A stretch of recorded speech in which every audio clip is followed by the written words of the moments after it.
Assalamualaikum warahmatullahi wabarakatuh. Saya Wifrati Terwasifa dengan NIM 2201040096.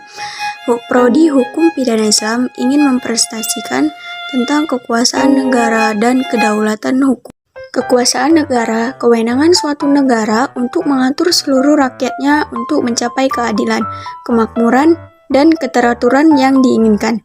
Secara teori, kekuasaan negara dibagi ke dalam 3 cabang, yaitu eksekutif, legislatif, dan yudikatif. Kekuasaan legislatif adalah kekuasaan untuk membuat atau merumuskan undang-undang yang diperlukan negara.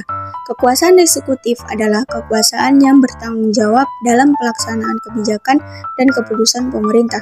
Sementara kekuasaan yudikatif adalah menegakkan hukum, memberikan keadilan, dan memutuskan perselisihan hukum. Teori kedaulatan hukum adalah teori yang menempatkan pemimpin tertinggi di suatu negara, bukan figur atau tokoh, melainkan sistem aturan atau hukum. Semua orang harus tunduk kepada hukum, baik rakyat maupun penguasa negara. Kedaulatan hukum artinya kekuasaan tertinggi dalam suatu negara adalah hukum.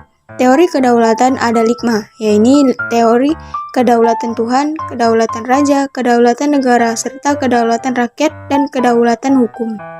Selanjutnya, contoh dari kedaulatan hukum ini antara lain menegakkan hak asasi manusia, menghukum para pelanggar dengan hukum yang setimpal sesuai aturan yang berlaku.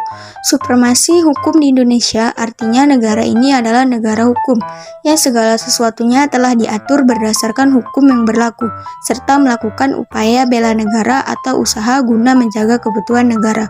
Kekuasaan pemerintah sangat erat hubungannya dengan kedaulatan yang dimilikinya, artinya berdaulat atas kekuasaan adalah pemerintah, bukan yang lain, bukan pasar ataupun birokrat.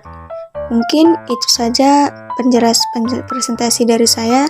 Kurang lebihnya saya mohon maaf. Sekian dan terima kasih. Assalamualaikum warahmatullahi wabarakatuh.